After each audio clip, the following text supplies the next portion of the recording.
I'm Ella Marie. And I'm Chloe, and today we have a special guest with us. Olivia Bailey from WCYB. How does it feel to be with us, Olivia? This is really great. I'm really honored that you girls thought of me to even bring me in for this interview. So to get started, we would like to ask a few questions about yourself. First off, if you had to eat a worm, how would you cook it? Wow, I've never really thought of that before. I think it would have to be really well done if I were going to start. Yeah. Okay, so would you rather live in the past or the future?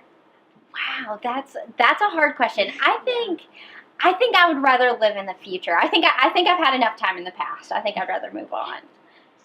Okay, so I have a question that I'm going to ask you. So, what is the weirdest food you have ever eaten?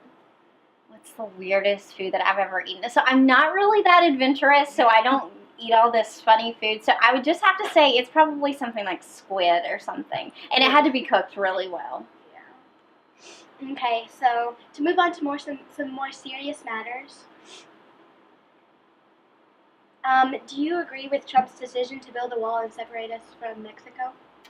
I don't really know. In my position as a journalist, the way that I try and cover my stories, I try and be really moderate on the way that I try and cover things. So, when it comes to those types of political decisions, I try and look at things from a journalist point of view. So I try and stand kind of in the middle on those issues and kind of see things from kind of a moderate point of view or perspective.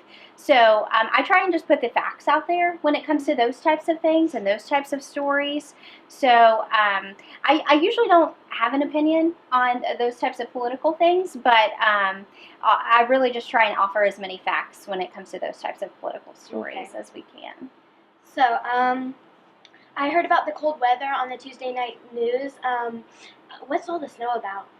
Well, it's going to be really, really cold. David was telling me the other day that it's going to be 23 degrees this week. So we're going to hit a little bit of a dip. We're going to dip down to like the 40s and get down to 23 at night, and then we're going to go up to 60. So we're kind of getting into these November, and we're getting into the winter months. So it's going to start getting a little bit colder. But luckily, we're not down too cold just yet. So it's actually feeling pretty comfortable outside. We're kind of average right now for what we should be.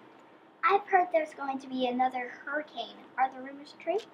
Actually, we're not seeing anything on our models right now, luckily. Luckily, I can rely on our meteorologists, and I asked them a lot of questions. So they haven't told us about anything right now. We typically see that hurricane season from about May to October. So things should calm down in the Atlantic Ocean right now, which is where we typically see those hurricanes. So luckily, I think we're good, and we've had a lot of devastation. And we haven't seen this many hurricanes make landfall and make this much destruction in a long time. So it's been a really devastating time for especially the United States. So hopefully that's not something that we have to deal with in the next few months. So was this weird weather this fall caused by the hurricanes, or is it normal?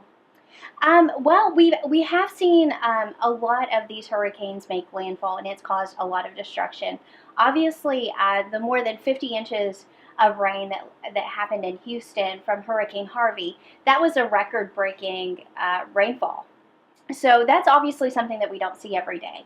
Then we saw Hurricane Irma make landfall too, and then Hurricane Maria, Puerto Rico. Some people are still without power in places in Puerto Rico, and we're weeks later. So these are things that we see when it comes to weather, but we don't see this type of devastation this often. So it's not that these things don't happen, but it just seems like it all came at one time, and so that's why it's been so devastating to these communities. Yeah.